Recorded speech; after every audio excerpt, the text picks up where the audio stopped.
Bradley back with the latest episode of TechFirst, so let's get on with this week's top stories. First up, in Mac news, Apple has downgraded the Adobe Flash in Snow Leopard. So if you haven't updated yet, you'll definitely want to go and get an update now, as you're currently running the older and more vulnerable version. That said, the Snow Leopard 10.6.1 patch has been released to developers, which is bringing several fixes to hardware issues, dock issues, and mail issues. As well as that, this 71MB patch will also update you to the latest version of Flash. Apple has also confirmed their September the 9th iPod event by invitation. Titled, "It's only rock and roll, but we like it," we'll definitely see some new iPods next week. In Sony news, the PlayStation 3 firmware 3.0 update has also been released, bringing new PlayStation Network features like a What's New section, premium themes, trophy displays, and a status indicator. As well as this, Sony has also announced that they're working on a 3D range of Bravia TVs to launch next year. This will coincide with the PS3 firmware update, which will render all previous games in 3D for use with 3D glasses. This definitely shows advancements in what the PS3 can do, and I look forward to seeing more in the future. Unfortunately, you will need to buy a new 3D TV for it to work, which is a bit of a shame, as it would have been more impressive if it could work on any TV, so I doubt it'll be a major hit once it releases.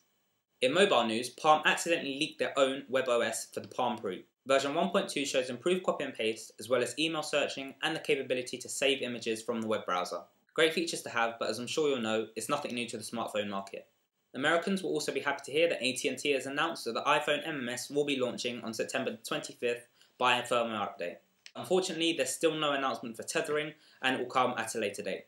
TomTom's GPS enhancing car kit for the iPhone and the iPod Touch has also been announced for an October release. Great news if you already own the TomTom app and you're looking for something to improve the GPS signal.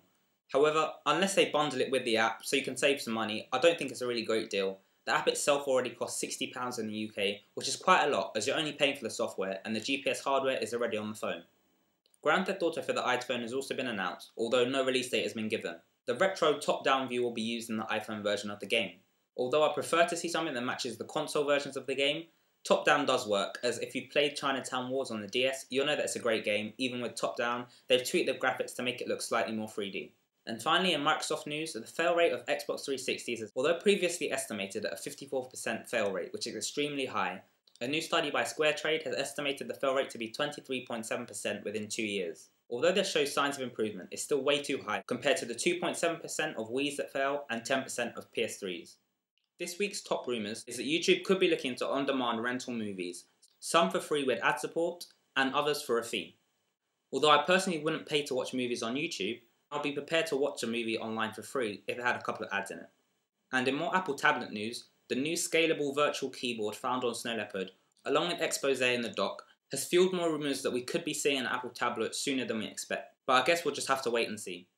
Finally, the winner of this week's website of the week goes to Gizmodo. Previously, they were kind of going away from the tech news that they used to be doing and having a lot of diverse or very broad news. But recently they've gotten back on track with their news and reviews. So that's why I'm awarding them Website of the Week. If you're interested in the Apple event on September the 9th, definitely check out their live stream. It's my personal favourite out of all the live blogs, with a great balance between the news and the humour. That's all the stories for this week. Thanks for watching. If you like what you see, don't forget to subscribe and rate and comment below as well. That's all for this video, and I'll see you next week. Bye.